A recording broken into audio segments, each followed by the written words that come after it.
Hello there and welcome to the Catholic Focus News Briefs. I'm Sasha Elizabeth alongside Ken Mwangi on sign language interpretation.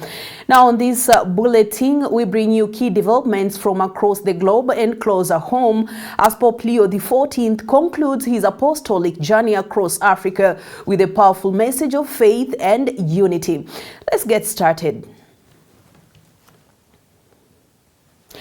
Pope Leo XIV has concluded his apostolic visit to Equatorial Guinea and 4 other African nations with a farewell address in the capital, Malabo, bringing to a close an 11-day pastoral mission across the continent. Speaking at the end of Mass held at Malabo Stadium, the Holy Father said the time had come to depart, expressing gratitude for the warm welcome and the opportunity to visit Africa once again. He thanked the Archbishop bishops, priests, religious and the faithful, describing them as the people of God journeying together in faith. The pontiff also noted that the gospel has been present in Equatorial Guinea for more than 170 years. Pope Leo XIV emphasized that Christ remains the light of the nation while calling on believers to be the salt of the earth and the light of the world. He further thanked government leaders and all those who helped make the visit possible. Reflecting on his time in Africa, the Pope said he lives enriched by a great treasure of faith, hope and love gained through encounters with communities across the continent and through listening to their witness. He further underscored Africa's vital place in the life of the Church, saying the continent is called to continue advancing holiness and missionary discipleship among the faithful. Finally, the Pope also entrusted the people of Equatorial Guinea and the whole of Africa to the care of the Blessed Virgin Mary, praying for her protection and blessings upon families, communities, and nations across the continent. Let's have a listen. My gratitude also goes to the civil authorities of the country and to all who have contributed in various ways to the success of my visit. I leave Africa with an immeasurable treasure of faith, hope, and charity.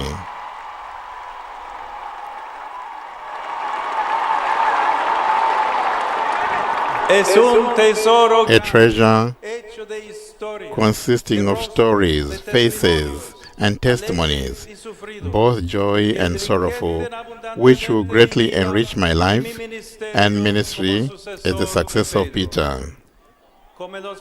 As in the early centuries of the Church, Africa today is called to make a decisive contribution to the holiness and the missionary character of the Christian people.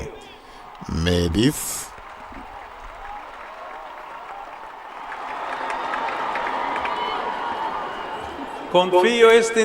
be obtainable through the intercession of the Virgin Mary, to whom I entrust all of you, your families, your communities, your nation, and all the people of Africa.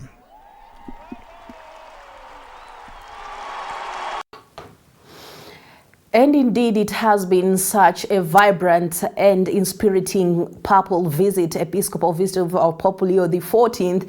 And of course, as the continent, even though he didn't get here in Kenya, we still tap on those blessings. And we are happy that he was enriched by the vibrancy of the African liturgy. We wish him all the best as he heads back to the heart of the Catholic Church in Rome. Now, elsewhere, security agencies in Webuye East County, Bungoma County are now seeking closer cooperation with border operators to tackle rising cases of motorcycle theft and violent attacks targeting riders in the area. In a security meeting led by Traffic Commander Wilson Bate, police officers emphasized that stronger collaboration between riders and law enforcement will be key in identifying criminal suspects and enhancing safety within the sector. Alan Andiva reports.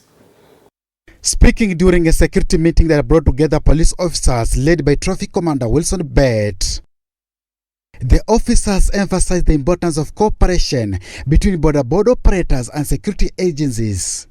A partnership, they said, will help enhance their safety. Yeah, cooperation. Sawa. security is a collective responsibility. Ni sawa? Ni wewe na nani? Na mimi. So sisi tutafanya kazi pamoja. I'm happy because nyinyi mmejitolea. Na tumekuwa na mikutano na nyinyi. Na yote huwa tunaongea. Ile ambayo tunaenda hivi kombo mnatuambia hapa ni mbaya, tufanye namna hii. Si ni kweli? Alafu tuna consult more. Wewe ukiona kuna shida tunakuja kwa ile ofisi yangu, nilisema ofisi ni kwa nini iko wazi. Si ni kweli? Unakwamba na identifying a problem, sharing a problem, na solving a problem. Na hiyo problem mlisema ni wizi, si ndio? Bila ushirikiano polisi na nyinyi, hiyo problem itaisha kweli? Kuna mabodaboda wengi hapa ambayo wako walevi sana. Kwanza wenzangu wako hapo discount najua kuna watatu hapo. Mungu zaidi hawa kabisa. Na saa zingine watu natembea. Vile mmesema wenyewe wezi wako ndani yenu. Najua shida yenu ni moja. Mmewajua lakini mnaogopa kusema, sababu mkiambia askari fulani ataenda kusema fulani ndiye amesema. Sasa ile njia tutatumia ni hii. Mimi nitaongea na OCS wote wawili na OSPD. Chairman, kama kuna jambo, kwa sababu mnaogopa kusema, mtufahamishe sisi. During the meeting, stakeholders agreed to work together to tackle criminal suspects, with security officers expected to take the lead in taking firm action against suspects once identified. Na watu kama hao ni vizuri mko na uwezo wa kuwapiga transfer. Je, wakati ulisika mwenzetu kuna hatua yote ilichukuliwa? Point number 2.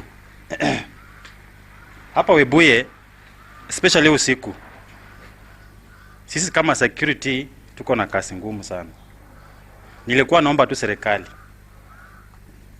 kama utakuwa na uwezekano, tuungane usiku na tupatrol tu, hata kama ni kwa wiki mara 2. Tuko na maaskari. Alisa tutakosa kushika mtu mmoja ama wawili. Otherwise, we will end up blaming one another. Hey, police, mimi mtu amebeba, nimebeba mtu karibu na police station. Na ndio huyu ameiba pikipiki. Ni polisi. Usijui. Inaweza kuwa ni polisi. Kwa sababu nimewaambia polisi hawatoki mbinguni. Si sisi. But that will be an isolated case. Kama ameamua kuwa mwizi huyo, tutadili naye dakika moja. Hata sasa hivi mkitupatia ushahidi ya polisi moja mwenye ameiba pikipiki, mama yangu hawezi kuwa kakasi kesho asubuhi. The forum also served as an opportunity to sensitize border operators on the importance of adhering to traffic rules. And that's what we had on Catholic Focus News Briefs, making headlines today. These and many more will continue to come your way in our subsequent bulletins. I'm Sasha Elizabeth alongside Ken Mwangi on sign language interpretation. Thank you for watching and have a blessed moment ahead.